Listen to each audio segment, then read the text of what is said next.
పరిశుద్ధాత్మా నీకే స్తోత్రం.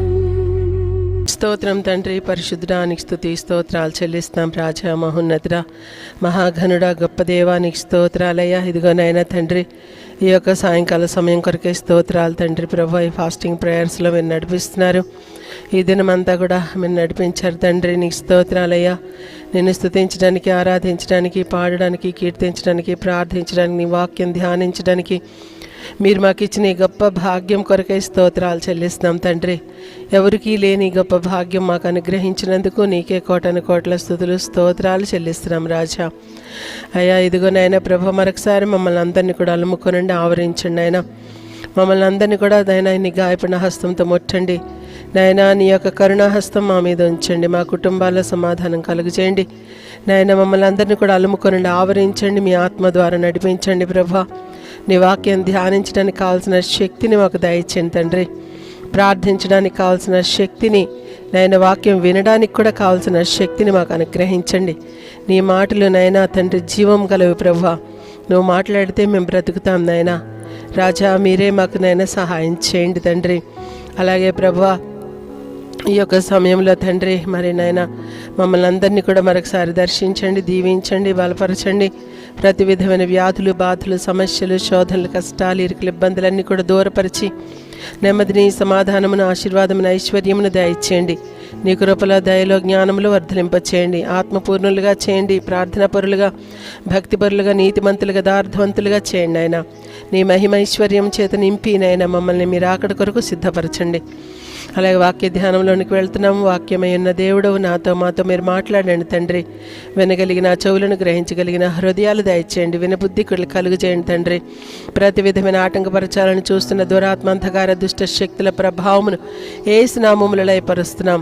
నజరేయుడైన యేసు నామములో విడుదల కలుగునుగాక. సమస్తాన్ని మీ స్వాధీనంలో ఉంచుకోండి తండ్రి. పరిశుద్ధాత్మదేవ, నన్ను నీ శిలువ చెట్టు మరుగుపరచండి. నీ యొక్క అగ్ని చేత కాల్చి పుటం వేయండి.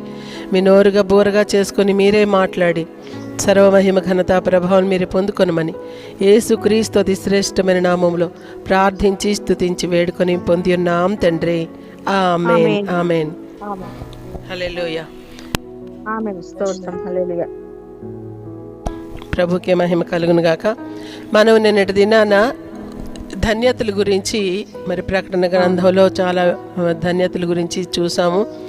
అయితే మొట్టమొదటిది అంటే ప్రకటన గ్రంథంలో ఉన్న మొట్టమొదటిది ఏంటంటే ఈ ప్రవచన వాక్యములు వినువారు, చదువువారు అలాగే వాటిని గైకొనేవారు ధన్యులు అని దేవుడి వాక్యంలో మనం చూసాం. అయితే తర్వాత ఇంకొకటి కూడా చూసాం. ఏంటంటే మరి వస్త్రములు జాగ్రత్తగా కాపాడుకునేవాడు ధన్యుడు అని చూసాం. అలాగే వస్త్రం మలినమైపోతే అది ఉతుక్కునేవాడు కూడా ధన్యుడు. దేంట్లో ఉతుక్కొని తెలుపు చేసుకోవాలంట? యేసుక్రీస్తు రక్తములో ఉతుక్కొని తెలుపు చేసుకోవాలి. అట్లాంటి వాళ్ళు ధన్యులు అని రెండు మరి విషయాలు.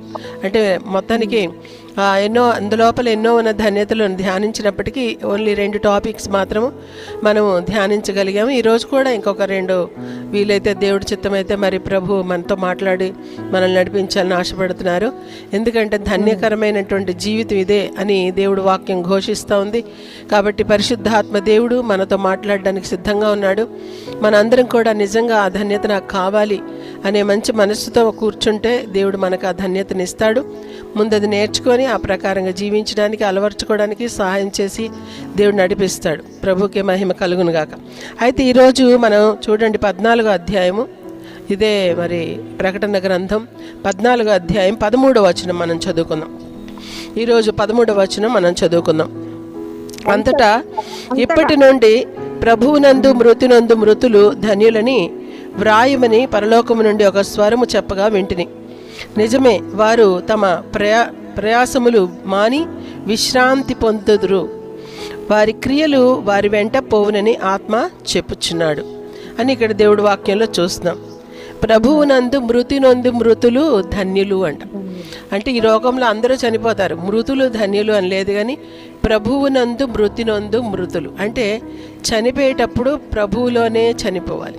అంటే చనిపోవడం అంటే ఈ లోకయాత్రను ముగించడమే చనిపోవడం. అంటే యేసుక్రీస్తుని నమ్మిన వారికి మరణం లేదు. ఒకసారి పుట్టిన వాళ్ళకి 2 మరణాలు. అంటే ఒకటి ఈ శారీరక మరణం, అండ్ తర్వాత నరకంలో పడవేసే ఆ యొక్క ఆత్మ మరణం, అంటే ఆత్మకు మరణం ఉండదు, ఇక ఆత్మలో కాలుతూనే ఉంటారు. అది నిత్య నరకం, నిత్య మరణం. కాబట్టి ఆ యొక్క 2 మరణాలు మరి ఒక్కసారే పుట్టిన వాళ్ళకు ఉంటుంది, 2 సార్లు పుట్టిన వాళ్ళకి, అంటే 2 సార్లు అంటే ద్విజులు అని బ్రాహ్మిన్స్కి అంటారు. ద్విజులు అంటే 2 సార్లు పుట్టిన వాళ్ళట.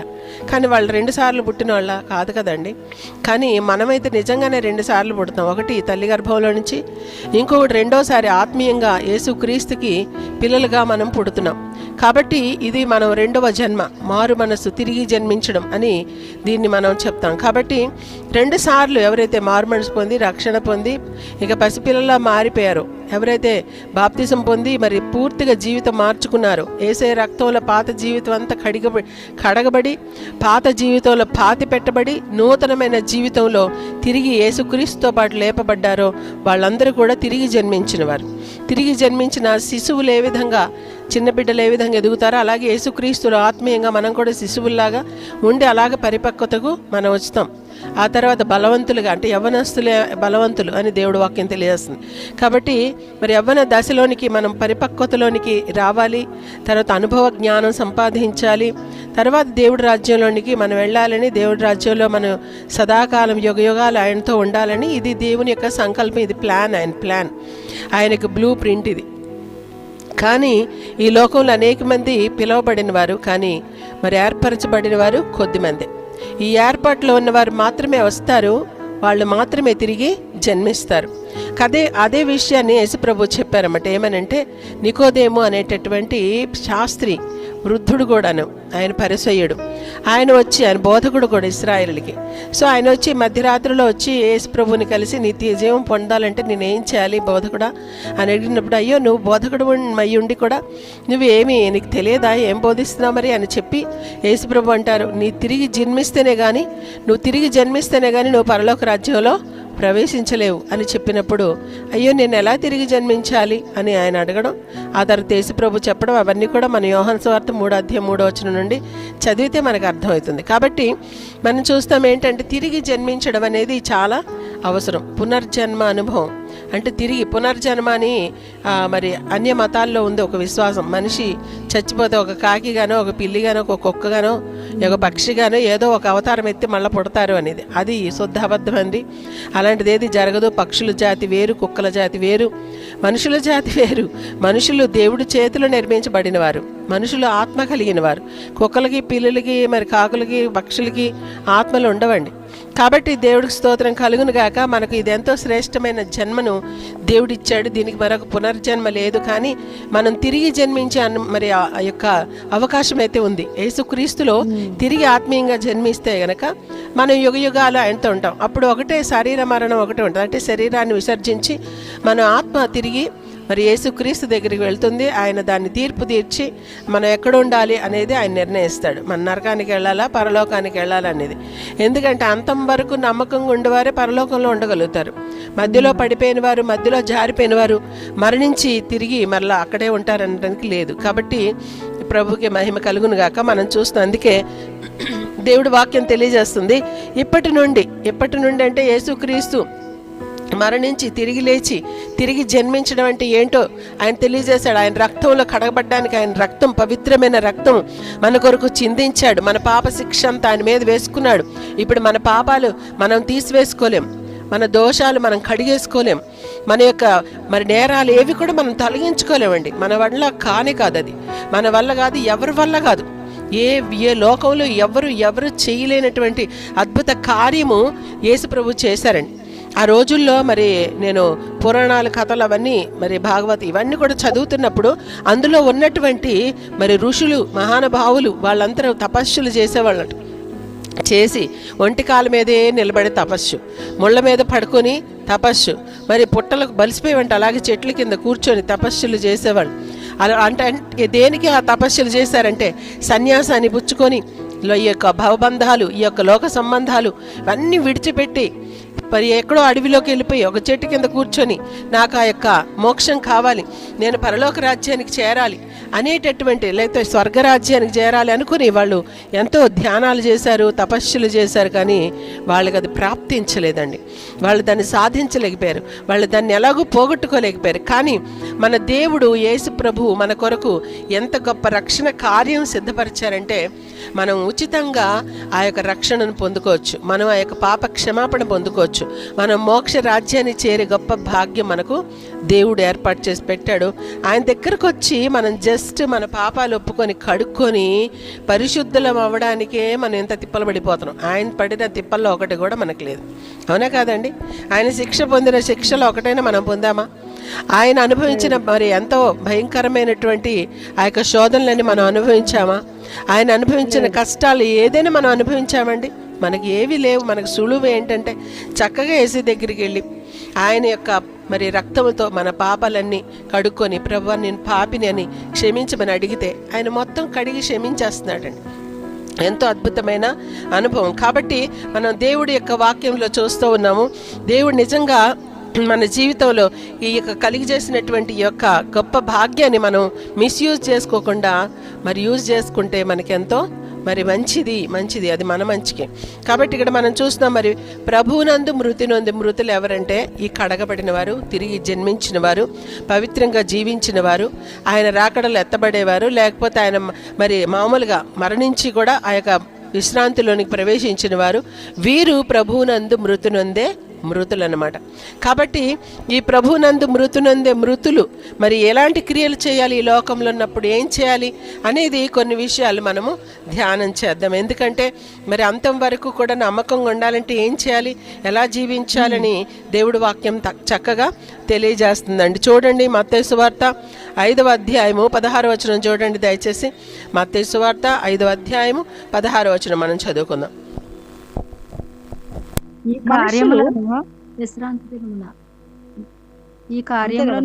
దినమున 5:16 మత్తయి 5:16 మనుష్యులు మీ సత్క్రియలను చూచి పరలోకమందున్న మీ తండ్రిని మహిమపరచినట్లు వారి ఎదుట మీ వెలుగు ప్రకాశింపనీయుడి. ఏంటంటే దేవుడు యొక్క మరి మాటలు ఏం తెలియజేస్తున్నాయంటే, మనుష్యులు మీ యొక్క సత్క్రియలను చూచి దేవుడిని మహిమపరచాలి. ఇప్పుడు మనం ఏదైనా చేస్తున్నామండి, మనం ఏ క్రియ చేసినా దేవుడికి మహిమ వస్తుందా లేకపోతే దేవుడికి అవమానం వస్తుందా అనేది గ్రహించాలి. ఏదైనా చేస్తాం ఒక పని, ఫర్ ఎగ్జాంపుల్ రోడ్డు మీదకి వెళ్ళాం, రోడ్డు మీదకి వెళ్ళి మనం పోట్లాట వేసుకున్నాం ఎవరితోనో, షాప్ కీపర్తోనో లేకపోతే పక్కన ఉన్న వాళ్ళతోనో, లేకపోతే ఏదో ఒకటి పిచ్చి పని చేసి పోట్లాట వేసుకున్నాం, లేదా ఆటోలో వెళ్తున్నప్పుడు ఆటో పక్కన ఉన్న వాళ్ళతో పోట్లాట వేసుకున్నాం, లేదా బస్సులో వెళ్తున్నాం బస్సులో ఉన్న వాళ్ళతో పోట్లాట వేసుకున్నాం. అప్పుడు దేవుడి నామానికి అవమానం వస్తుందా లేకపోతే మహిమ వస్తుందా? చెప్పండి. అది కూడా తెలీదా? అర్థమైందా లేదా? నేనేమైనా వేరే భాషలో చెప్తున్నానా? అవమానం వస్తుంది కదా. ఇప్పుడు ఎవరైనా మనల్ని చూసి మనం అలా పోట్లాడుతుంటే చూసి ఎవరేమైనా ఏమంటారు, వీళ్ళేంటారు ఆయన బొట్టు లేదు చూస్తే ఈమెకి, ఓహో చూస్తే ఈమె క్రైస్తవురాల్లాగే ఉంది, అమ్మో ఎంత రాక్షసులు రా బాబు, ఇదేటో యేసుప్రభు ఏం చేయడా వీళ్ళకి అని అడుగుతున్నారు. యేసుప్రభు ఏం చేయడా వీళ్ళకి, అలాగే వదిలేస్తున్నాడా ఏంటి, అది దేవుడు అంత అన్యాయస్తుడా అని అడుగుతున్నారు. ఎంత భయంకరమో చూడండి. కాబట్టి మన జీవితాల్లో మరి నిజంగా ఈ యొక్క అనుభవం అనేది మనకు, ఈ సత్క్రియలు అనేవి ఏం చేస్తాయంటే దేవుడిని మహిమపరిచేటట్టుగా లేకపోతే అవమానపరిచేటట్టుగా ఎలా ఉన్నాయి సత్క్రియలు అంట. మామూలు క్రియ గురించి నేను చెప్పాను. ఇప్పుడు మనం సత్క్రియలు ఏమైనా చేయాలి. సత్క్రియలు అంటే ఏం చేయాలి? ఇతరులకి ఎవరికైనా మనం సువార్త చెప్తున్నాం, అది మంచి మాటలే కదా, మంచి మాటలు చెప్తున్నాం, చెడిపోమని చెప్పట్లే. లేకపోతే ఎవరికో ఒక ఆహారం పెడుతున్నాం, ఎవరికో లేదా బట్టలు ఇస్తున్నాం, లేకపోతే ఎవరికో కుంటి వాళ్ళు నడవలేని వాళ్ళకి సహాయం చేస్తున్నాం, హాస్పిటల్ తీసుకెళ్తున్నాం. ఇప్పుడు రోడ్డు మీద పడి కొంతమంది చాలా మరి భయంకరంగా యాక్సిడెంట్లో లేదా దేనిలో పడిపోయి ఉంటారండి, కళ్ళు తిరిగి పడిపోతారు కొంతమంది. ఉంటారా లేదా? ఎక్కడైనా మనకైనా ఒక్కటైనా తారసపడకుండా ఉంటాయండి.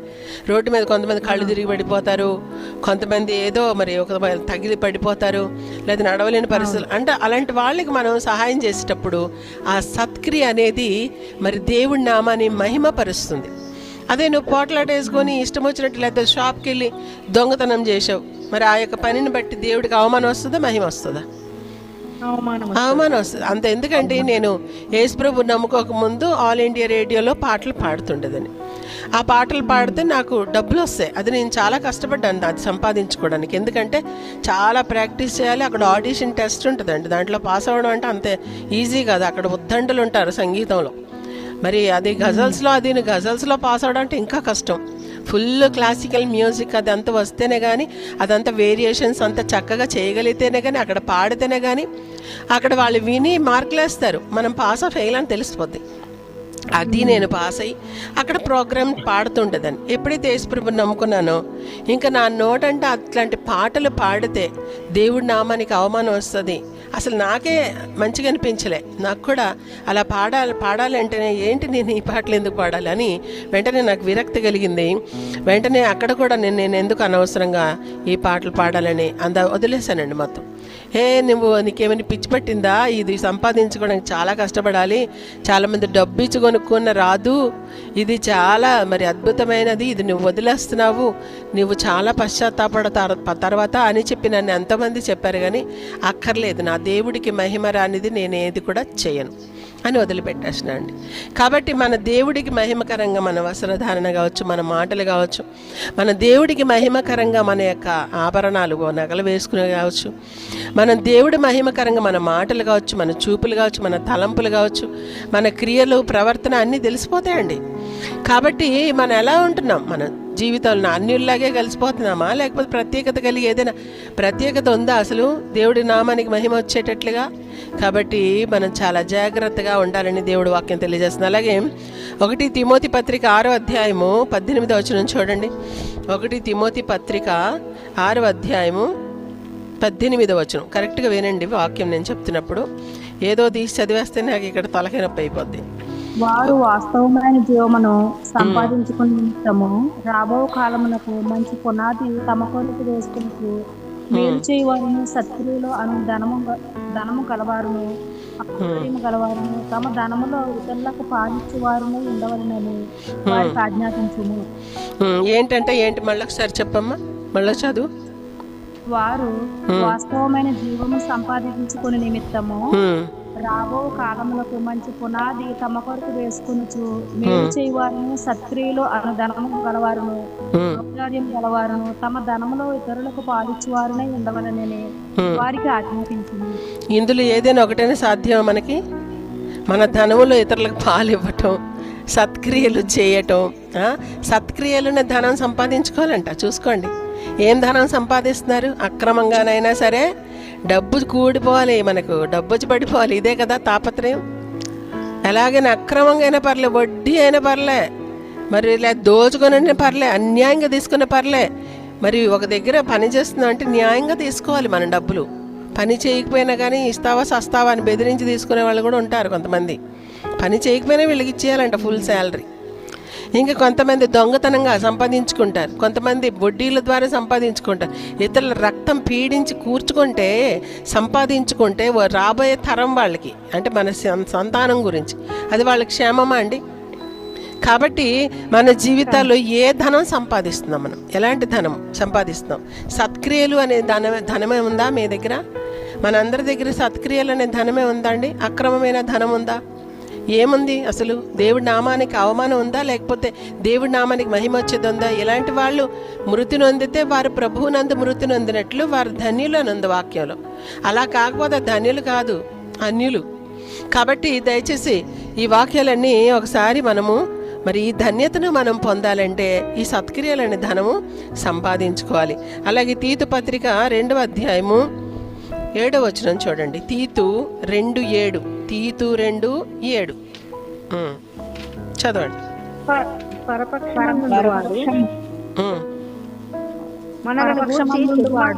ఎవరో ఒకరు చదవండి, చక్కగా చదవండి, వినిపించేటట్టు. పరపక్షమందుండు వాడు మనలను గూర్చి చెప్పనేరక సిగ్గుపడినట్లు అన్నిటి నీవే సత్కార్యముల విషయమై మాదిరిగా కనపరుచుకొనుము.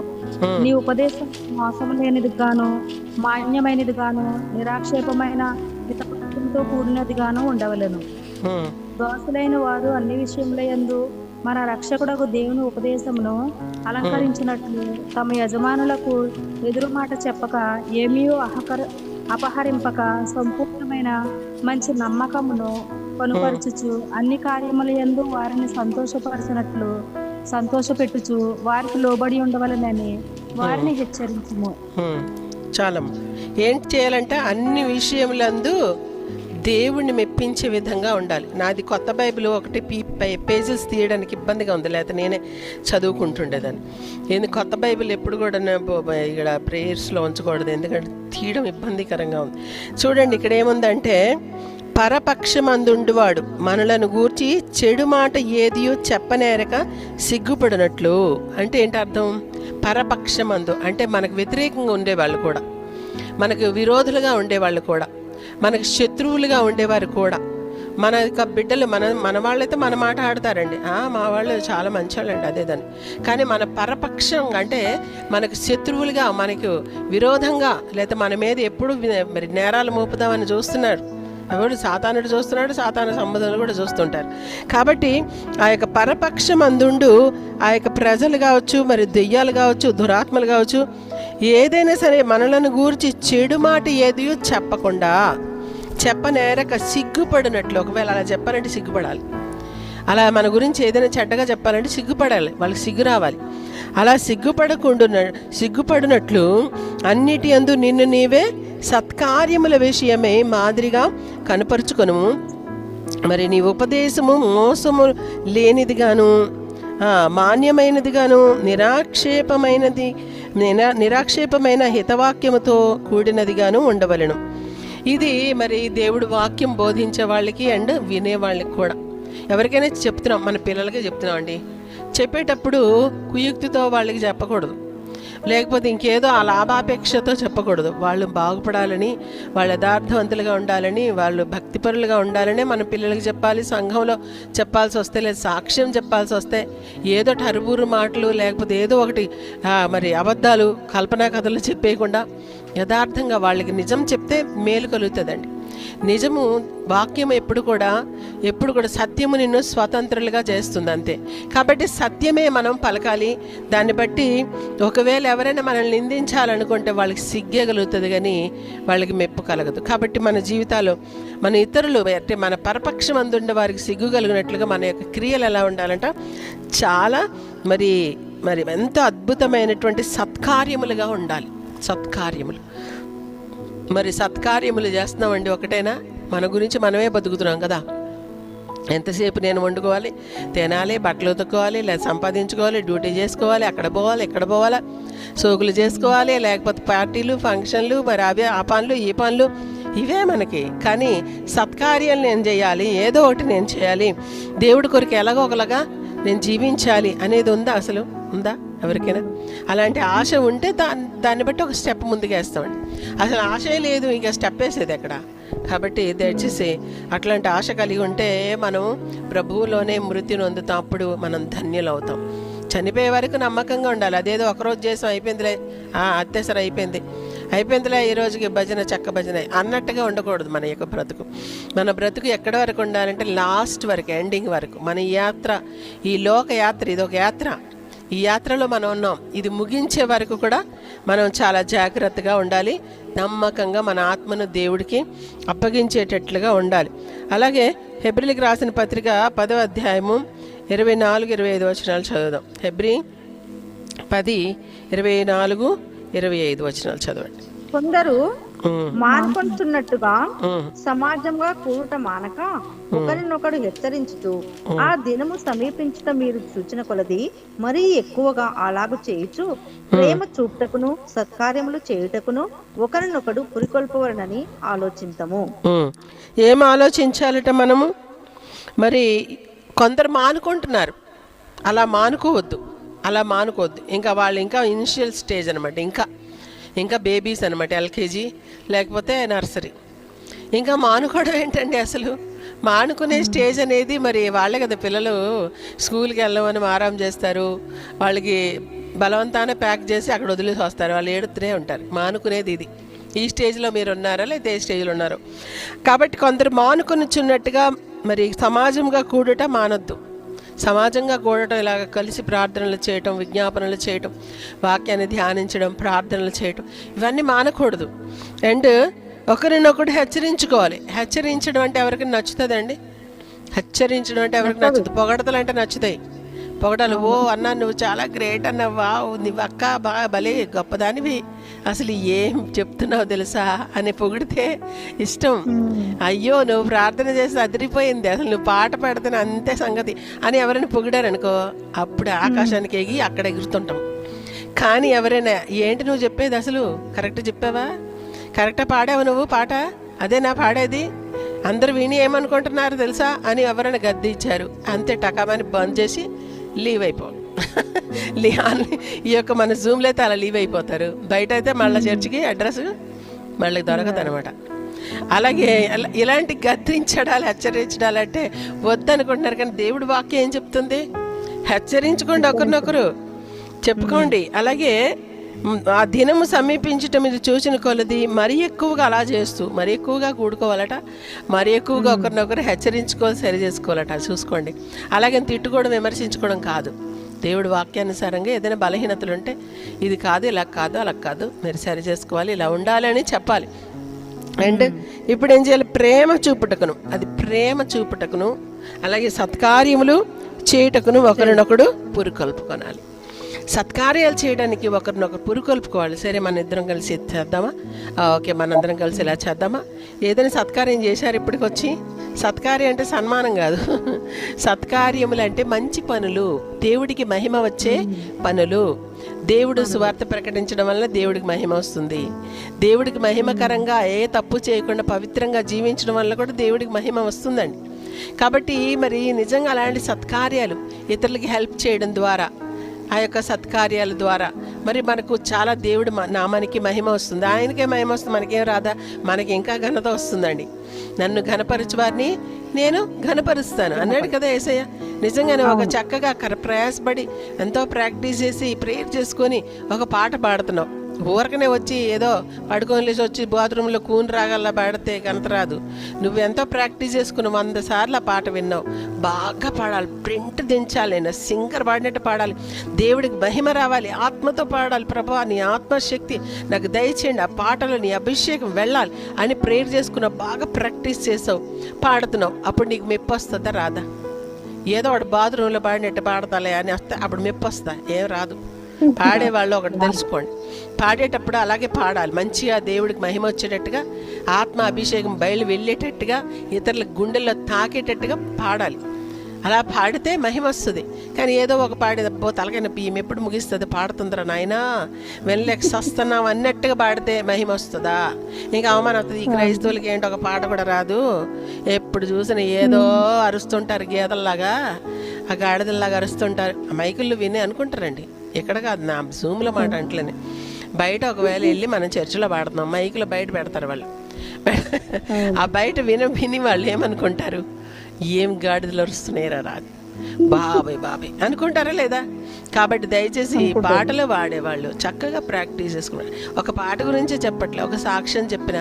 కొంతమంది సాక్ష్యాలు ఏం చెప్తారంటే, నేను బజార్కి వెళ్ళాను, నేను కూర్చున్నాను, నేను నిలబడ్డాను, నేను కొనుక్కున్నాను, నేను మాట్లాడి. ఎందుకంటే అదంతా నువ్వు బజార్కి వెళ్ళినప్పుడు అక్కడ దేవుడికి మహిమకరమైన కార్యం ఏం జరిగింది అది చెప్పు, లేకపోతే చెప్పకు మానే. ఎందుకు టైం వేస్ట్? అంత ఏం సాక్ష్యం చెప్తారు, అసలు ఏం అర్థం అవదు. నేను అది చేశాను, ఇది చేశాను, అది చేశాను, చూస్తే అక్కడ ఏముండదు సాక్ష్యం. లాస్ట్కి దేవుడికి మహిమ వచ్చేది ఏముండదు. అక్కడికి వెళ్ళాను, నాకు ఇలా ఒక శోధన వచ్చింది, దేవుడికి ప్రార్థన చేశాను, లేదా దేవుడు తప్పించాడు, అలాంటిది ఏదో ఒక మొక్క చెప్తే దేవుడికి మహిమ వస్తుంది. అది కూడా తెలియదు. మరి ఇంకెందుకండి దేవుడికి మహిమ ఎట్లా వస్తుంది? సరే అక్కడికి వెళ్ళి నువ్వు ఎవరికైనా హెల్ప్ చేసావు, అదేని చెప్పు. పోనీ అక్కడ ఏమైనా తన్నులు తినొచ్చావు, అదేని చెప్పు. దేవుడు మనకి అవమానం వచ్చిందనే చెప్పాలి. ఇది కాబట్టి మన ఏంటి అసలు జ్ఞానం అనేది ఉండాలండి. దేవుడు మనకిస్తాడు జ్ఞానం. అలాగే మరి ప్రేమ చూపించడానికి, నిజంగా ప్రేమ చూపిస్తున్నావా? ఎవరికి ప్రేమించాలట యేసయ్య చెప్పారు. ఎవరిని ప్రేమించాలట? మనల్ని ప్రేమించే వారినే మనం ప్రేమిస్తే అన్యుల కంటే గొప్పలేం కాదు. అన్యులు కూడా అలా చేస్తున్నారు. అన్యులు కూడా వారిని ప్రేమించే వారిని వారు ప్రేమిస్తారు. కానీ మనం ఏం చేయాలంటే శత్రువుల్ని ప్రేమించాలి. శత్రువుల్ని ప్రేమించండి. ప్రేమించారా? అలాంటిది ఏమైనా చెప్పుకోవడానికి ఉన్నాయా? మనకి కథలు ఉన్నాయా? ఉంటే మంచిదే. దేవుడికి స్తోత్రం కలుగును గాక, ప్రభువుకి మహిమ కలుగును గాక. మనకి అలాంటి అనుభవాలు ఉంటాయి. ఆ కార్యాలు చేయడం ద్వారా దేవుడికి మహిమ వస్తుంది, మనకు కూడా ఘనత వస్తుంది. హల్లెలూయా. ఎందుకంటే మనకు నాది అనేది చూడకుండా మనం ఏం చెయ్యం కదా, మనకి బెనిఫిట్ లేకుండా ఏమైనా చేస్తామండి. కాబట్టి దేవుడు కూడా అంటున్నాడు, నన్ను ఘనపరిచే వారిని నేను ఘనపరుస్తాను. హల్లెలూయా. అలాగే ఇంకో మాట కూడా చూద్దాం, చూడండి. యాకోబు పత్రిక 2వ అధ్యాయము 17-18 వచనాలు. యాకోబు పత్రిక 2వ అధ్యాయము. అలాగే విశ్వాసము క్రియలు లేనిదైతే అది ఒంటిగా ఉండి మృతమైనదగును. అయితే ఒకడు నీకు విశ్వాసం ఉన్నది, నాకు క్రియలున్నవి, క్రియలు లేకుండా నీ విశ్వాసము నాకు కనపరచుము, నేను నా క్రియల చేత నా విశ్వాసం నీకు కనపరుచునని చెప్పు. ఇక్కడ చూస్తున్నాను మనం దేవుడి వాక్యంలో, అయితే ఒకడు నీకు విశ్వాసం ఉంది, ఒక విశ్వాసం లేని క్రియలు వ్యర్థము అని ఉంది ఇక్కడ దేవుడి వాక్యంలో. అది మృతి పొంది చూడండి. అలాగే విశ్వాసము క్రియలు లేనిదైతే అది ఒంటిగానే ఉండి మృతమైనదగును. అయితే ఒకడు నీకు విశ్వాసం ఉంది, నాకు క్రియలు ఉన్నాయి, క్రియలు లేకుండా నీ విశ్వాసం నాకు కనపరచుము, నేను నా క్రియల చేత నా విశ్వాసం నీకు కనపరిచిదని చెప్పును. కానీ ఇది వేస్ట్. క్రియలు లేకుండా విశ్వాసం ఉండడం వేస్ట్, విశ్వాసం ఉన్నా క్రియలు లేవంటే వేస్ట్. కాబట్టి మరి విశ్వాసము లేకపోయినా క్రియలు చేస్తున్నాం అనుకోండి, అది కూడా వేస్టే, అది మహిమ రాదు. ఆ దేవుడికి మహిమ రాదు, మనకు కూడా ఎటువంటి ఘనత కలగదండి. విశ్వాసం ఉండాలి నీకు, ఆ క్రియ కూడా చేయాలి. ఏది మనం చూస్తున్నాం ఎప్పుడు ఆ యొక్క రాహాబు గురించి ప్రస్తావిస్తారు ప్రభు. ఏమనంటే రాహాబ్ అనే వేశ్య కూడా ఇక్కడ అదే ఉంది చూడండి 25వ వచనంలో. అటువలనే రాహాబును వేశ్య కూడా దూతలను చేర్చుకొని వేరొక మార్గమున వారిని వెలుపలికి పంపివేసినప్పుడు క్రియల మూలంగా నీతి మంత్రాలని ఎంచబడిను కదా. ప్రాణం లేని శరీరం ఎలాగో మృతము, అలాగే క్రియలు లేని విశ్వాసము మృతము. ఊరికి నాకు విశ్వాసం ఉంది, నేను ఇంట్లో చక్కభజన చేసుకొని ఉంటాను, కానీ నేనే పని చేయను, సువార్త చెప్పను, ఎవరికి సాక్ష్యం చెప్పను, ఎవరికి గురించి ప్రార్థన చెయ్యను, నేను ఎప్పుడు చర్చికి వెళ్ళి కూడా ఎటువంటి మంచి పనులు చేయను, ఎవరికి దాన ధర్మాలు చెయ్యను, ఎందులో నేను పాలు పంపులు పొందను. ఇప్పుడు మనం ఇయర్లీ వన్సే మనం మరి బీదలకు భోజనాలు పెట్టడమో, సువార్త చెప్పడమో, ఎవరికి బట్టలు పంచి పెట్టడం ఏదో ఒకటి చేస్తున్నాం. దాంట్లో కూడా ఎవరు పార్టిసిపేట్ చేయట్లే. పెద్ద విశ్వాసం, పెద్ద ప్రార్థనలు. మళ్ళీ ఎందుకంటే ఆ ప్రార్థనలు దేవుడు అంటాడు. అందుకే ఎవరికి ఏమీ పొందుకోలేకపోతుంది, ఎట్ట వేసిన గొంగలు అట్లాగే ఉండిపోతుంది. కాబట్టి మరి క్రియలు కూడా ఉండాలి, మీరు కూడా రావాలి, మీరు కూడా చెయ్యాలి. సరే దూరం ఉన్నారు, దగ్గరుండే ప్లేసుల్లో చేసుకోవాలి. కొంతమంది నేను చేసుకుంటాలే, నాకు క్రియలు ఉన్నాయి, విశ్వాసం మాత్రం ఏది విశ్వాసం లేదు. కాబట్టి విశ్వాసము క్రియలు రెండు ఉండాలండి. ఊరకు నాకు విశ్వాసం ఉంది, నేను పని ఏం చేయను దేవుడి గురించి అంటే అది కూడా వేస్టే. అలాగే నాకు బోల్డని పనులు పరిగెత్తి ఉదయం నుంచి రాత్రి దాకా చేసేస్తున్నానని చేస్తే అది మరి విశ్వాసం లేకుండా అది కూడా వేస్టే. కాబట్టి రెండు బ్యాలెన్స్డ్గా ఉండాలి. అందుకే రాహాబును అక్కడ ఎగ్జాంపుల్ వేసి ప్రభు చెప్తున్నారు. ఏమనంటే రాహాబుని వేశ్య ఆ వేగులు వారిని చేర్చుకుందండి. ఆమె చేర్చుకొని వాళ్ళకి ఎదుట మోకరించి చెప్తుంది, అయ్యా మీ దేవుడు భూమికి ఆకాశానికి దేవుడు. అమ్మో మీ దేవుడు గురించి వింటే నా గుండె కరిగిపోయింది, నా మనసు మారిపోయింది, నా జీవితం ధన్యమైపోయింది. ఇంకేంటి, ఆ దేవుడే నిజమైన దేవుడు, ఆ దేవుడు ఈ దేశాన్ని మీకు ఇస్తాడు. కాబట్టి ఇదిగో అయ్యా మీరు వచ్చినప్పుడు నన్ను ఒకసారి జ్ఞాపకం చేసుకోండి ప్లీజ్, నా తండ్రి ఇంటి వారిని నేను నశించకుండా గుర్తు చేసుకోండి అని చక్కగా ఆమె విశ్వాసాన్ని బయలుపరుస్తుందండి. ఇప్పుడు క్రియ కూడా చేస్తుంది. ఏం క్రియ? ఇప్పుడు వాళ్ళని ఏం చేసింది? అటుక మీద దాచిపెట్టింది, జమ్ములో దాచిపెట్టింది, మిద్దె మీద దాచిపెట్టి వాళ్ళు వచ్చారు, పోలీసులు వచ్చారు. ఏరి మీ ఇంటికి వచ్చారంట వేగుల వారు. అవునయ్యా వేగుల వారు వచ్చారు, కానీ వాళ్ళు ఇప్పుడు ఇక్కడ లేరు, వాళ్ళు వెళ్ళిపోయారు, ఇప్పుడే జస్ట్ వెళ్ళిపోయారు, మీరు తరిమారంటే వాళ్ళు కనబడతారు, మీకు పట్టుకుంటారు, మీరు వెళ్ళండి అని చెప్పి వాళ్ళు దాచిపెట్టిందని. ఒక్కవేళ ఏది అటక మీద చూపించు, ఆ యొక్క మిద్దె మీద చూపించు అని పైకి గనక ఎక్కితే అంతే అయిపోయి పని అయిపోయిందా లేదా? ఇక ఆమెను చంపేస్తారు, ఆమె ఇంటి వారిని అందరిని చంపి స్మాష్ చేసేస్తారు. వాళ్ళు ఊరుకుంటారా ఏంటి? మన శత్రువులను దాచిపెడతావా? ఎంత ధైర్యం నీకు? నువ్వు ఎక్కడే ఉండి తిన్నింటి వాసాలు లెక్క పెడతావని ఆమెను మామూలుగా హింసలు పెట్టరు, ఆమెను మామూలుగా చంపరు. కానీ ప్రాణానికి తెగించి వేగిల వారిని దాచిపెట్టి వాళ్ళకి హెల్ప్ చేసింది. ఎందుకు? దేవుడి పట్ల విశ్వాసం. దేవుడు గొప్పోడు, ఈ దేశం ఇస్తాడు, ఈ దేశంని వాళ్ళు నాశనం చేస్తారు, అలాగే నా నాశనం నేను కూడా చచ్చిపోవాల్సిందే, కానీ వీళ్ళకి హెల్ప్ చేయడం ద్వారా నాకు మేలు కలుగుతుందేమో, నాకు రక్షిస్తారేమో నన్ను ఆ దేవుడు రక్షిస్తాడేమో, ఆ దేవుడు నాకు కావాలి అని నమ్ముకుందండి. ఆమె నమ్మకం బట్టి దేవుడు ఆమెను ఘనపరిచాడు. ఇశ్రాయేలు మరి వంశంలో, యేసుక్రీస్తు యొక్క వంశంలో ఒక తల్లిగా కూడా మారిపోయింది. హల్లెలూయా! ఎంత గొప్ప భాగ్యమో చూడండి. నిజంగా దేవుని విశ్వాసంతో కూడిన క్రియలు చేసి ఆ ప్రకారంగా జీవించేవారంటే దేవుడు వదిలిపెట్టడండి. ఇంత అద్భుతంగా మరి దేవుడు ఆమెను రక్షించినట్లుగా, ఆమె కుటుంబం రక్షించబడినట్లుగా, ఆమె యేసుక్రీస్తు వంశంలో చేర్చబడినట్లుగా మనం చూస్తున్నాం. దేవుడికి స్తోత్రం కలుగునుగాక. అలాగే మనం చూడండి దేవుడు వాక్యంలో ఏంటంటే ఇంకొక మాట కూడా చూద్దాం. మొదటి పేతురు పత్రిక 2:12 చూడండి. మొదటి పేతురు పత్రిక దీని పక్కనే ఉంటుంది, యాకోబు పక్కనే, అందుకే వరుసగానే అన్యజనులు మిమ్మల్ని ఏ విషయములో దుర్మార్గులను దూషించురో ఆ విషయములో వారు మీ సత్క్రియలను చూచి వాటిని బట్టి దర్శన దినమున దేవుని మహిమపరచునట్లు వారి మధ్యన మంచి ప్రవర్తన గల వారై ఉండవరనని మిమ్మును బ్రతిమాలు కొనుచున్నాను. చూసారా ఏంటంట? అన్యజనులు మిమ్మల్ని ఏ విషయంలో దుర్మార్గులని దూషింతురో. అన్ని జనులు దుర్మార్గులను దూషిస్తున్నారండి. లేదా మనలే పర్లేదు, వాళ్ళు మనలంటలే మనలాగే ఉంటారు, ఏం తేడా ఉండదండి, ఏం తేడా ఉండదు, వాళ్ళదేం ప్రత్యేకత ఏం లేదు, మనలంటలే అంటున్నారా లేదా దూషిస్తున్నారా? మనల్ని వదిలిపెట్టేశారు, మన క్రియలన్నీ మీరు చెడ్డమంటున్నారు అని దూషిస్తూ ఉంటారండి. వాళ్ళని మనం తిరస్కరిస్తే దూషిస్తారు, దూషించకుండా ఉంటారా?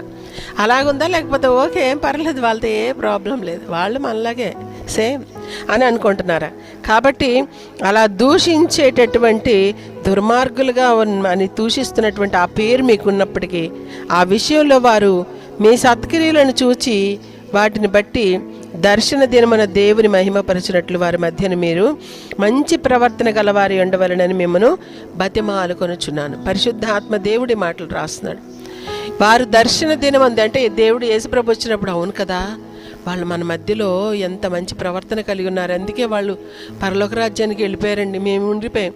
ఎందుకంటే నిజంగానే పాపం వాళ్ళకి చాలా కష్టాలు పెట్టాం, కానీ వాళ్ళు నోరెత్తలేదు, వాళ్ళకి ఎంత దూషించాం, వాళ్ళు ఏం పోట్లాటికి రాలేదు, వాళ్ళని ఎంత అవమానపరిచాం, వాళ్ళు మాకు ఏం అనలేదు తెలుసా, కాబట్టే వాళ్ళు దేవుడి రాజ్యానికి వెళ్ళారు, మేము చూడ ఉండిపోయాము అని దేవుడిని మహిమపరుస్తారంటండి. హల్లెలూయా!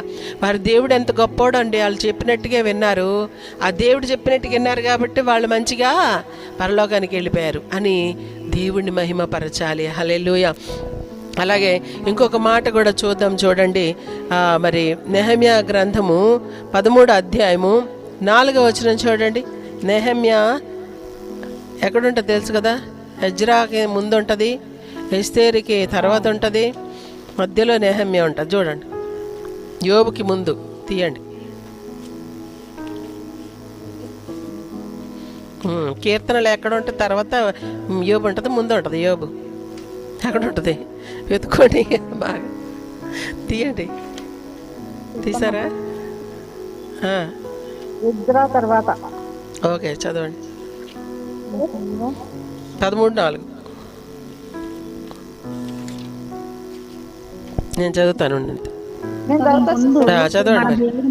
గది మీద నిర్ణయింపబడిన యాజకుడగు ఎల్యాషీబు తోబియాతో బంధుత్వం కలుగు చేసుకుని నైవేద్యమును సాంబ్రాణిని పాత్రలను గింజలలో 10వ భాగమును క్రొత్త ద్రాక్షారసమును లేవీలకును గాయకులకును ద్వారపాలకులకును ఏర్పరచబడిన నూనెను యాజకులకు తేవలసిన ప్రతిష్ఠిత వస్తువులను వద్ద అతనికి ఒక గొప్ప గదిని సిద్ధం చేసి ఉంచాను. ఆ సమయంలో నేను యెరూషలేములో ఉండలేదు, ఎందుకనగా బబులోను దేశపు రాజైన అర్తహషస్త ఏలుబడి యందు 32వ సంవత్సరమున నేను రాజును దర్శించి కొన్ని దినములైన తరువాత రాజునొద్ద సెలవు పుచ్చుకొని యెరూషలేమునకు వచ్చి ఎల్యాషీబు దేవుని మందిరంలో తోబియాకు ఒక గది ఏర్పరిచి చేసిన కీడంతయు తెలుసుకొని బహుగా దుఃఖపడి ఆ గదిలో నుండి తోబియా యొక్క సామాగ్రి అంతయు అవతల పారవేసి గదులన్నీ శుభ్రం చేయడని ఆజ్ఞాపింపగా వారు అలాగ చేశారు. చాలమ్మా, ఇక్కడ మనం చూస్తున్నాము ఎల్యాషీబు అనేటటువంటి యాజకుడు అంట. యాజకుడు అంటే ఏం చేస్తాడండి? మంచిగా యాజకత్వము అంటే బలులు అర్పించడం, ప్రజల గురించి ప్రార్థించడం, దేవుని మందిరంలో పని చేయడం, ఇవన్నీ ఉంటాయి. వీడంట ఎవరితో బంధుత్వం ఏర్పరచుకున్నాడంట? టోబియో అనేటటువంటి ఒకడితో మరి బంధుత్వము ఉందంట ఆయనకి. ఏం బంధుత్వం? అలాంటి వాళ్ళతో బంధుత్వాలు కలిగి ఉండొచ్చా? వాడు ఒక అన్యుడు కాబట్టి అతడికి ఏం చేశాడంట, యాజకులు నూనె మరి దశమ భాగాలు ఆ యొక్క అర్పణలు అన్నీ ఇచ్చినవన్నీ కూడా అక్కడ ఒక గదిలో పెట్టాలి. ఆ గదిలో వీడికి మంచి గది ఏర్పాటు చేసి ఆ గది లోపల వీడిని పెట్టుకున్నాడట. ఎక్కడ? మందిరంలో. చూడండి, ప్రతిష్ఠిత స్థలము, ప్రత్యక్ష మందిరము, దేవుని మందిరములో దేవుడి యొక్క సామాగ్రి తప్ప ఇంకొకటి ఉండడానికి వీల్లేదు, యాజకులు తప్ప ఇంకొకరు అక్కడ సంచరించడానికి వీల్లేదు. అలాంటిది ఈ టోబియో అనేటటువంటి వాడిని అక్కడ పెట్టి వాడికి బాగా సత్కారాలు చేస్తున్నాడంట. కాబట్టి ఈ కీడంతా దేవుడి యొక్క మందిరంలోనే జరుగుతుంది. కాబట్టి ఈ నెహమ్యా ఈ మాట విని ఏం చేస్తాడంట, చాలా దుఃఖపడి ఏడ్చాడంట.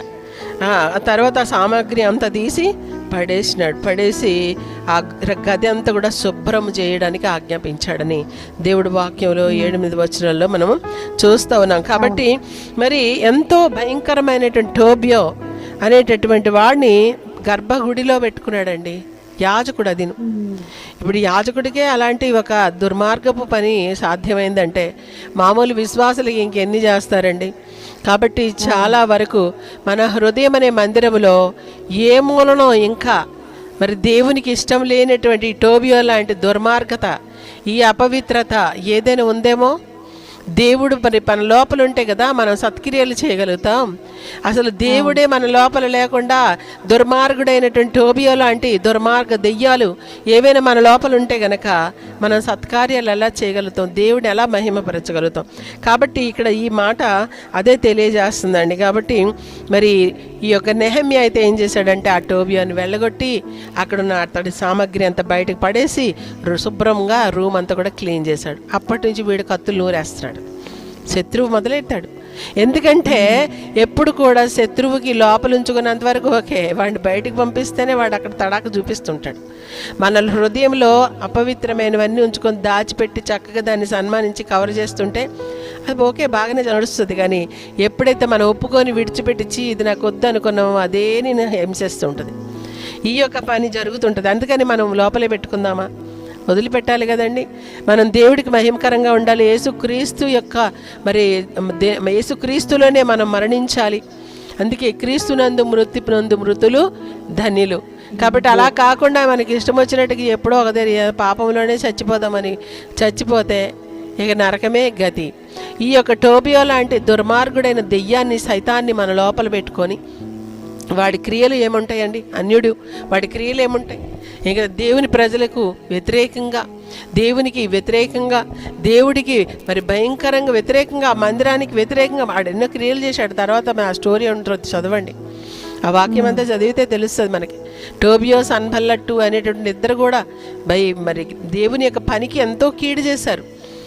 నెహమ్యాకి ఎంతో కీడు చేయాలని చూశారు, ఆ గోడలు ఎరగొట్టాలని చూశారు, మందిరాన్ని పడగొట్టాలని చూశారు.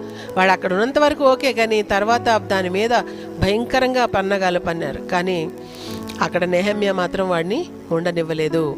దేవుడికి స్తోత్రం కలుగును గాక. మనం మరి ఎలా ఉన్నాం?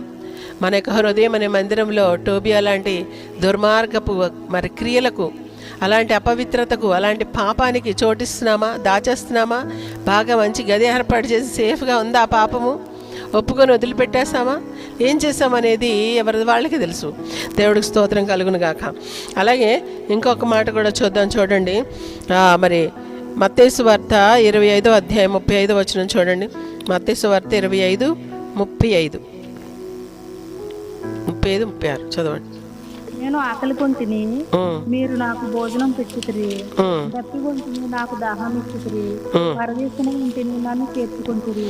అది ఇక్కడ మనం తెలిసేవన్నీ కూడా మనకి అవన్నీ మళ్ళీ చదివి మళ్ళీ టైం వేస్ట్ ఎందుకంటే నేను దప్పికొన్నాను, నాకు దాహం ఇచ్చారు, నేను ఆకలి కొన్నాను, నాకు మరి ఆహారం పెట్టారు, నేను రోగిని ఉంటే నాకు చూడడానికి వచ్చారు, నాకు చలితో నేనుంటే నాకు వస్త్రాలు ఇచ్చారు అని యేసు ప్రభు చెప్తున్నారు.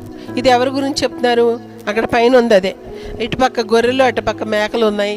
మరి అక్కడ మరి వాటి గురించి చెప్తున్నాడు. మీరందరూ కూడా ఈ విధంగా ఉన్నారు. మేకలు అంటే మరి మేకలు కూడా వెళ్ళాయి అక్కడికి. ఆ యొక్క రాజ్యంలోని మేకలు కూడా వెళ్ళాయి, కానీ గొర్రెలకి మాత్రమే కుడివైపున ఉన్నటువంటి తండ్రి యొక్క మరి ఆశీర్వాదించబడిన స్థలానికి వెళ్ళమని చెప్పాడు.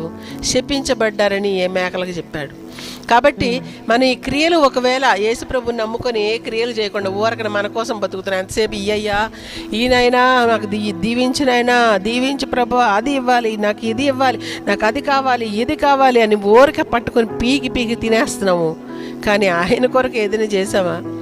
అది ఎక్కడ ప్రభా? మేమెప్పుడు చేసాము నీకు? నువ్వెప్పుడు ఆకలి కొన్నావు? నువ్వెప్పుడు తప్పికొన్నావు? నువ్వెప్పుడు చలితో ఉన్నావు? ఎప్పుడు రోగిగా ఉన్నావు? అసలు నువ్వెప్పుడు జైల్లో ఉన్నావు? మేమెప్పుడు వచ్చావు అంటే, అదిగో ఆ జైల్లో ఉన్న వాళ్ళకి వెళ్ళి మీరు చేశారు కదా, అది నాకు చేసినట్టే.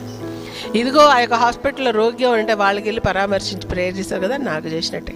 ఆ రోగుల గురించి మీరు ప్రార్థన చేశారు కదా, నాకు చేసినట్టే. వాళ్ళకి ఏదో హెల్ప్ చేశారు కదా, నాకు చేసినట్లే. అదిగో ఆ యొక్క ఆకలి కొనే వారికి ఆహారం లేకుండా అలమటిస్తున్న వారికి ఆహారం పెట్టారు కదా. ఇప్పుడైతే మామూలు శారీరకమైన ఆహారం ఎవరికి అవసరం లేదు, అందరికీ సమృద్ధిగా ఉంది. ఎంతో అంత గవర్నమెంట్ రేషన్ బియ్యం ఎత్తున్నారు, గెంజో నీళ్ళు తాగుతున్నారు. కానీ ఒక ఆహారం అయితే వాళ్ళకి అవసరం. ఏం అవసరం? వాక్యాహారం. వాక్యం లేకుండా ఆకలితో అల్లాడి వాళ్ళు ఎంతోమంది ఉన్నారండి. దప్పిక తీరనటువంటి సమరయ స్త్రీ లాంటి వాళ్ళు ఎంతోమంది ఉన్నారా లేదా? మన చుట్టుపక్కల, మన సమాజంలో, మన గ్రామాల్లో, మన ప్రాంతాల్లో, మన పట్టణాల్లో లేరా సమరయ స్త్రీ లాంటి వాళ్ళు, దప్పికొనే వాళ్ళు? అలాగే మరి లేరా ఆకలి కొనిన వాళ్ళు? ఎంతోమంది ఉన్నారు. వారికి ఆత్మీయ ఆహారం పెడితేనే ఆకలి తీరుతుందండి. ఆత్మీయ ఆహారం పెడితేనే, ఆ వాక్య ఆహారం పెడితేనే, ఆ జీవజలముల ఓటైన యేసయ్యను మనం వారికి అందిస్తేనే ఆ దాహం తీరుతుంది. లేకపోతే ఆ పాపంతోనే దాహం దప్పిక తీరదు. ఎంతమంది బ్రతుకులైనా పాడు చేస్తారు, ఎన్ని రకాల నాశన కార్యాలనే చేస్తారు, వాళ్ళకి ఆకలి దప్పిక తీరదు. కాబట్టి వారికి నువ్వు చేస్తే, వారికి నువ్వు దేవుడిని అందిస్తే, వాడికి జీవాహారం పెట్టావు, వాడికి జీవజలం ఓటైనటువంటి యేసయ్యను నువ్వు పెట్టావు. నువ్వేదో మామూలు శారీరక ఆహారం పెట్టలే. అందుకే కదండి ప్రార్థనలు పెట్టించుకోండి, సువార్త కూటాలు పెట్టించుకోండి, మీ గ్రామాల్లో కూడా సువార్త ప్రకటించడం చెయ్యండి. కరెక్ట్ అయిన వాళ్ళని పిలుచుకొని, బోధకుల్ని పిలిపించి చక్కగా సువార్త ప్రకటించేటట్లుగా ఏర్పరచండి. కూటాలు పెడుతున్నారు, అందులో 3 గంటల పాటలే పాడతారండి. ఇంక సువార్త ఎక్కడ చెప్తారు? ఇలాంటి పనికి మాలిన కూటాలు ఎక్కువ పెడుతున్నారు, వేస్ట్. ఇప్పుడు అంతా బంద్ అయిపోయినాయి. బెస్ట్ అనిపిస్తుంది నాకైతే. ఏమి లేవు ఇక కూటాలన్నీ బంద్. ఎందుకంటే వాళ్ళ పుణ్యమా అని మొత్తం ఆగిపోయింది. లేకపోతే వీళ్ళు గోల అయింది, పాటలు పాడేయటం గంటలు. దేవుడు వాక్యానికి లాస్ట్కి ఎప్పుడో 10 గంటలకు ఇస్తారు టైము. మేము వెళ్ళి అలాంటి సభలకు వెళ్ళి వీళ్ళు విసిగిపోయాం. వీళ్ళు టైం కరెక్ట్గా ఇవ్వరు, మనకు విసుగు వచ్చినప్పుడు ఇస్తారు, నీరసం వచ్చేస్తుంది.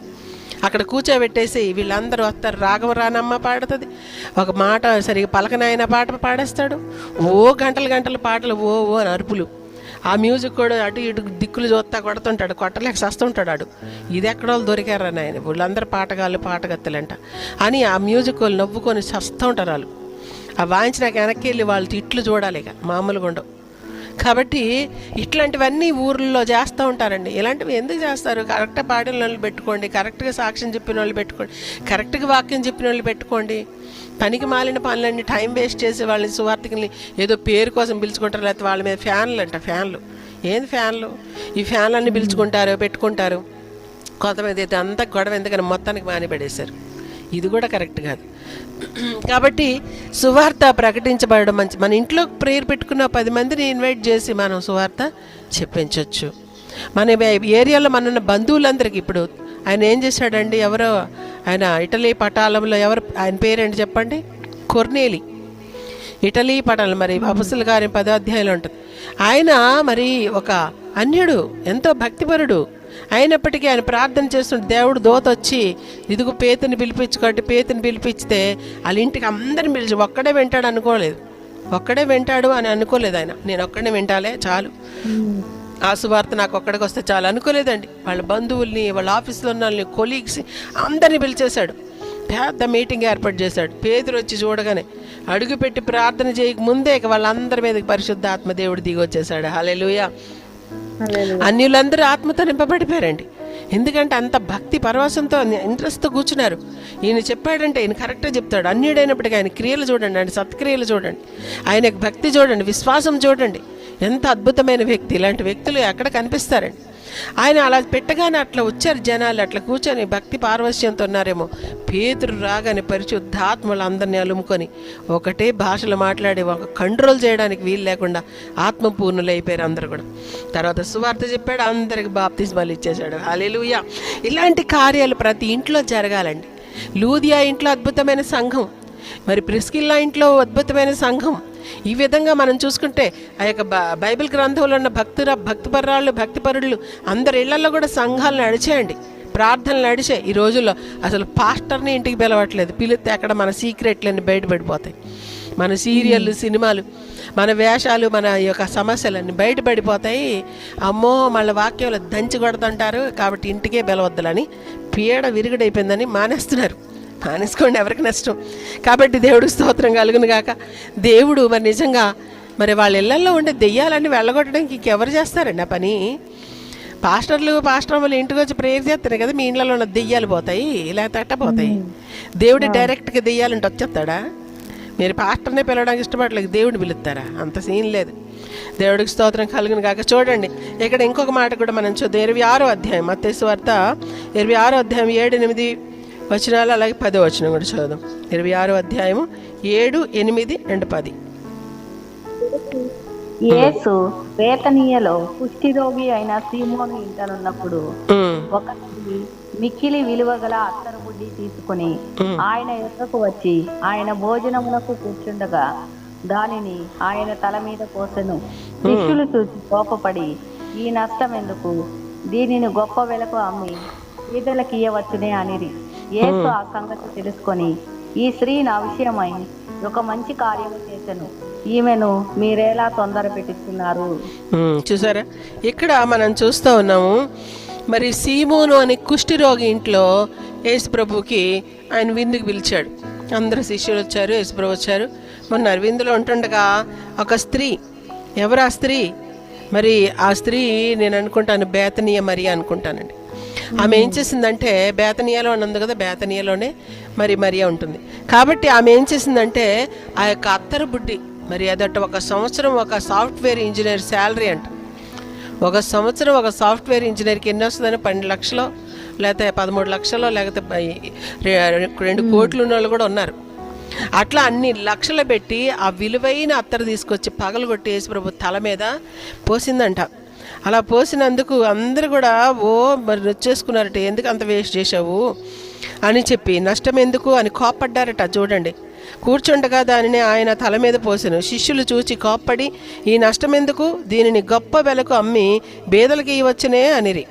యేసు ఆ సంగతి తెలుసుకొని, ఈ స్త్రీ నా విషయమే ఒక మంచి కార్యము చేసెను, ఈమెను మీరేలా తొందర పెట్టుచున్నారు? మీ బీదలు ఎల్లప్పుడూ మీతో కూడా ఉన్నారు, కానీ నేను ఎల్లప్పుడూ మీతో కూడా ఉండను. ఈమె ఈ అత్తరు నా శరీరం మీద పోసి నా భూస్థాపన నిమిత్తము దీనిని చేసెను. సర్వలోకమందు ఈ సువార్త ఎక్కడ ప్రకటింపబడునో అక్కడ ఈమె చేసినదియు ఈమె జ్ఞాపకార్థంగా ప్రశంసించబడునని మీతో నిశ్చయముగా చెప్పుచున్నానని వారితో అనిను. కాబట్టి మనం చూస్తాం, మరి ఈ స్త్రీ తన యొక్క విలువైన అత్తరు బుడ్డిని తీసుకొచ్చి, అది ఎంతో వెలకు అమ్ముకొని ఆమె బ్రతకొచ్చు, కానీ దాన్ని తీసుకొచ్చి ఆమె యేసుప్రభుకి ఇచ్చేసిందండి. మొత్తం తల మీద పోసేసింది. అది యేసుప్రభు అంటున్నారు, నా భూస్థాపన నిమిత్తం ఆమె ముందే ఈ పని చేసింది అని చెప్పి మెచ్చుకుంటున్నారు. ఆమెను ఎంతగానో ప్రశంసిస్తున్నారు. ఈ యొక్క ఎక్కడ సువార్త ప్రకటించబడుతుందో ఆమెను ప్రశంసించుదురని కూడా చెప్తున్నారు. కానీ శిష్యులు ఏమంటున్నారు? అయ్యయ్యో అనవసరంగా వేస్ట్ చేసావే, అమ్మేసి బేదలకు ఇవ్వచ్చు. బేదలకు ఇవ్వాల్సింది బేదలకు ఇవ్వాలి, దేవుడికి ఇవ్వాల్సింది దేవుడికి ఇవ్వాలండి. చాలామంది దేవుడికి ఇవ్వాల్సిన దశమ భాగాలు, దేవుడికి ఇవ్వాల్సిన దక్షిణ భాగాలు, కృతజ్ఞతా భాగాలు ఇవ్వకుండా బేదలకు పెట్టేస్తారట. ఏం బేదలు పెడతారండి? ముందు దేవుడికి ఇవ్వాల్సిన దేవుడికి ఇవ్వు, బేదలకు ఇవ్వాల్సిన బీదలకు ఇవ్వు. అంతేగాని నేను ఇక్కడది ఎందుకు అనవసరంగా మందిరంలో ఇస్తే ఆ పాస్టర్ హాయిగా ఎంజాయ్ చేస్తున్నాడని చెప్పి అది తీసుకెళ్ళి ఎవరికో పంచేస్తానంటే అది కూడా క్రమం కాదు. కాబట్టి దేవుడి చిత్తం ఏదో తెలుసుకొని దేవుడి చిత్తానుసారంగా మన యొక్క ద్రవ్యాన్ని మనం చక్కగా, ఇదెందుకు, ఈ గొడవ ఎందుకు, ఆ గొడవ ఎందుకు, ఎవరికి ఎవరు నేనే హాయిగా అనుభవించుకుంటాను, మంచిగా ఖర్చు చేసుకుంటానంటే ఇక నీ కర్మ, ఇంక మనం ఏం చేయలేం. నీ డబ్బు ఎవరికి పనికిరాదు కాబట్టి దాన్ని పట్టుకొని ఏమైనా వెళ్ళిపోతావు పరలోకం. కాబట్టి మీ ఇష్టం, ఎవరి డిసిషన్ వాళ్ళకి ఉంటుంది కదండి. డబ్బుల విషయం మాట్లాడితే అసలు నచ్చదు. సరే, డబ్బుల విషయం అలా వదిలిపెడితే టైం విషయం, టైం ఎవరికి ఇస్తున్నావు ఎక్కువ? దేని గురించి ఇస్తున్నావు? నీకు 24 గంటలు ఒక 24 లక్షలతో సమానం. 24 గంటలు 24 లక్షలు. అందులో ఎన్ని లక్షలు మనుషులు ఖర్చు పెడుతున్నావు, ఎన్ని లక్షలు నీ గురించి ఖర్చు పెడుతున్నావు, దేవుడికి ఎన్ని లక్షలు ఖర్చు పెడుతున్నావు చెప్పండి.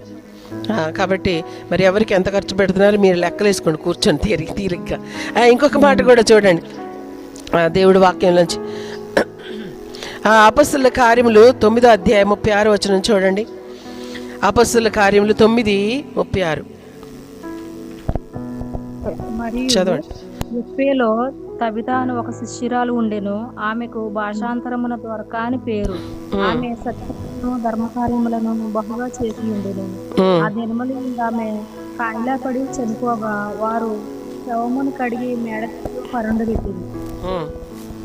లొద్ద ఆ యొప్పేకు దగ్గరగా ఉండుట చేత పేతురు అక్కడ ఉన్నాడని శిష్యులు విని అతడు తడవ చేయక తమ యొద్దకు రావాలని వేడుకున్నట్టు 2 మనుషులను అతని యొద్దకు పంపిరు. ఇక్కడ దేవుడి వాక్యంలో చూడండి, ఈ దొరక అనే ఆమెను మనం ఏం పెద్దగా తరచుగా చూడమండి. కానీ దేవుడి యొక్క వాక్యంలో ఆ యొక్క స్త్రీ గురించి దేవుడు రాయించాడు, పరిశుద్ధాత్మ దేవుడు. మరియు యొప్పేలో తబిత అని ఒక శిష్యురాలు ఉండెను. ఆమెకు భాషాంతరమున దొరక అని పేరు.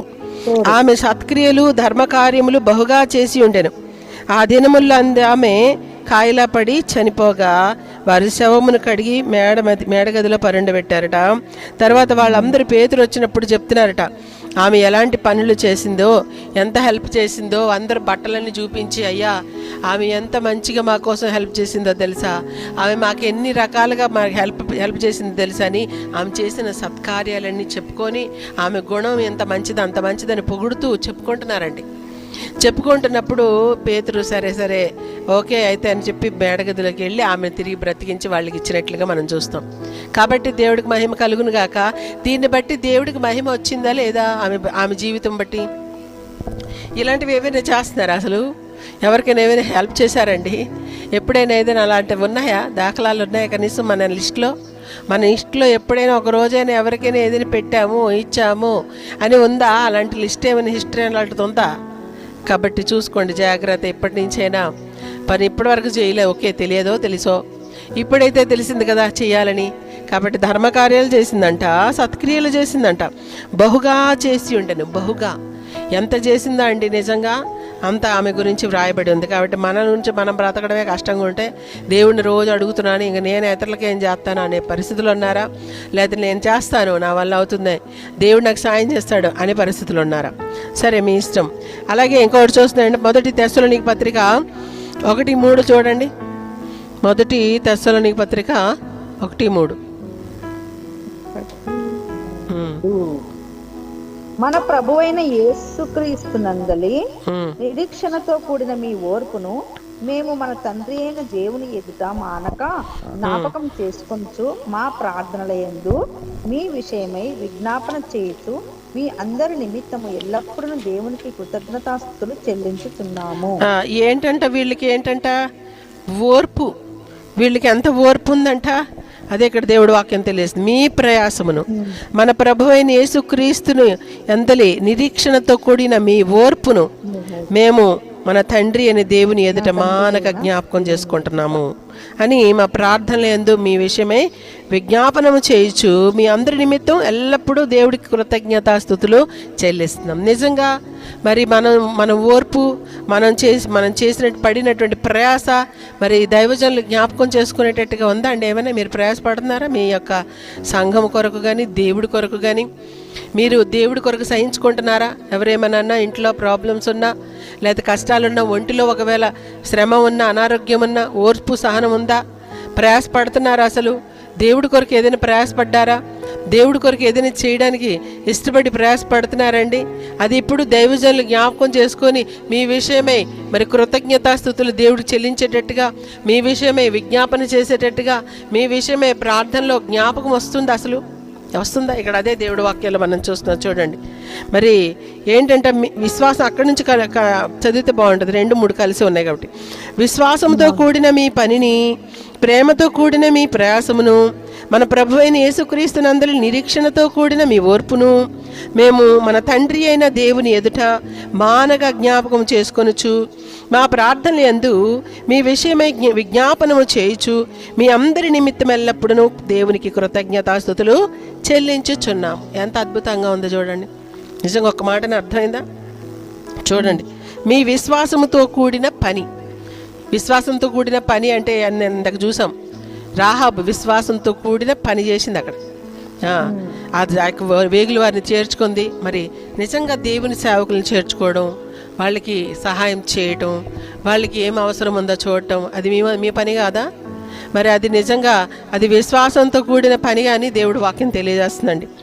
లేకపోతే ఇతరులు ఎవరైనా మరి అనారోగ్యంతో ఉన్నారు, మన విశ్వాసులే సహోదరులే, వాళ్ళకి మరి హెల్ప్ చేయటం, వాళ్ళ గురించి ప్రయాసపడటం, పని చేయటం, ఏదైనా చేస్తూ ఉంటే ఆ దేవుడు మర్చిపోవడానికి అన్యాయస్తుడు కాడండి. అలాగే ప్రేమతో కూడిన మీ ప్రయాస, ప్రేమతో ప్రయాసపడుతున్నారు. కష్టంతో విసుక్కొని చిరాకు పడి ఎందుకు నాకు ఈ ప్రయాస, నేనెందుకు చేయాలి అనుకొని ప్రయాసపడట్లే. మీరు వెళ్ళి ప్రయాసపడుతున్నారు మందిరం కోసం, దేవుని యొక్క బిడ్డల కోసం, సంఘం కోసం, దేవుడి కోసం ప్రయాసపడుతున్నారు. అలాగే మన ప్రభు అయిన యేసుక్రీస్తునందు నిరీక్షణతో కూడిన ఓర్పు. నిరీక్షణ ఉంది ఏంటంటే ఒకరోజు దేవుడు నాకు సాయం చేస్తాడు, ఒకరోజు ఇవన్నీ కూడా తొలగిస్తాడు, ఒకరోజు నాకు విడుదల ఇస్తాడు, ఒకరోజు దీనికి మెప్పిస్తాడు, ఒకరోజు దీనికి మరి బహుమానం ఇస్తాడు అనేటటువంటి నిరీక్షణ, హోప్ నీకుంది. దాన్ని బట్టే నువ్వు ఓర్చుకుంటున్నావు, సహించుకుంటున్నావు. ఇంకా ఇంకా బాధలు వస్తున్నా, కష్టం వస్తున్నా, వ్యాధులు వస్తున్నా బయటికి వెళ్ళిపోవట్లే. దేవుడిని మీద విసుక్కోట్లే, విశ్వాసాల మీద విసుక్కోట్లే, సంఘం మీద, సేవకుల మీద విసుక్కోట్లే. ఇంకా నీవు చక్కగా ఇంకా నిలిచి ఉంటున్నావు. ఈ విషయాలన్నిటిని బట్టి మరి క్రీస్తునందరి నిరీక్షణతో కూడి మీ ఓర్పును మేము మన తండ్రి అయిన దేవుని ఎదుట మానక జ్ఞాపకం చేసుకునేటట్టుగానే ఉందా మన యొక్క ఓర్పు, మన యొక్క పని, మన యొక్క విశ్వాసం, మన నిరీక్షణ. నిజంగా ఎంత అద్భుతమైనటువంటి జీవితము. నిజంగా అలాగెవరున్నారు అంటే ఆ రోజుల్లో అలా విశ్వాసులు ఉన్నారండి. ఈ యొక్క తెస్సలోనిక సంఘంలో ఉన్న విశ్వాసాలు ఉన్నారంట. అందుకే అపొస్తలుడైన పౌలు అంత చక్కగా వాళ్ళకి తెలియజేస్తున్నాడు. మరి మన గురించి పరిశుద్ధాత్మ దేవుడు అలా రాయగలడా? పరిశుద్ధాత్మ దేవుడు మన గురించి రాస్తే ఏం రాస్తాడు చెప్పండి. ఇంకా చివరిగా ఒక మాట చదువుకొని మనం ముగించేసుకుందాము. ప్రకటన గ్రంథము 2వ అధ్యాయము 2వ వచనం చదువుదాం. ప్రకటన గ్రంథం 2వ అధ్యాయము 2వ వచనం. నీ క్రియలను, నీ కష్టమును, నీ సహనమును నేను ఎరుగుదును. నీవు దుష్టులను సహింపలేవని అపోస్తలులు కాకయే తాము అపోస్తలులమని చెప్పుకొని వారిని పరీక్షించి వారు అబద్ధకులని నీవు కనుగొంటువని, నీవు సహనం కలిగి నా నామము నిమిత్తము భారము భరించి అలయలేదని నేను ఎరుగుదును. చాలు. ఇక్కడ దేవుడి వాక్యం ఏంటంటే నీ క్రియలు, నీ కష్టము, నీ సహనము నేను ఎరుగుదును. దేవుడు మన క్రియలు ఏమైనా ఎరిగి ఉన్నాడా? ఏమైనా ఉన్నాయా అని తెలుసుకునేటట్లుగా నీ క్రియలు నేను ఎరుగుదును అని చెప్పడానికి ఏమైనా ఉన్నాయండి క్రియలు? ఏమైనా విశ్వాసంతో కూడిన క్రియలు ఉన్నాయా? రాహాబు చేసినట్లుగా అలాంటి క్రియలు ఏమైనా కనిపిస్తున్నాయా? అలాగే నీ కష్టము, కష్టపడ్డావు ఎప్పుడైనా దేవుడి కొరకు? నీ కొరకు కష్టపడిపోతున్నావు, తెగ ఉదయం లేచి ప్రయాసపడుతున్నావు, జాబ్ కోసం ప్రయాసపడుతున్నావు, నీ పిల్లల కోసం ప్రయాసపడుతున్నావు, నీ ఇంటి కోసం ప్రయాసపడుతున్నావు, ఇల్లు అంతా క్లీన్ చేసుకోవడానికి ప్రయాసపడుతున్నావు. కానీ దేవుడి యొక్క పని కోసం ఎప్పుడైనా కష్టపడ్డావా? దేవుడి మందిరం కోసం కష్టపడ్డావా? దేవుడికి ఇవ్వడానికి కోసం అని నువ్వు తగ్గించుకొని కష్టపడ్డావా? ఏదైనా చేసావా? అలాగే నీ సహనమును ఏంటి, ఎంత సహనం కలిగి, ఎంత ఓర్పు కలిగి ఉన్నా ఏవో ఒకటి శ్రమలు వస్తున్నాయా? అయితే అయినప్పటికీ సహించుకుంటున్నావా, ఓర్చుకుంటున్నావా, ఇంకా నిరీక్షిస్తున్నావా?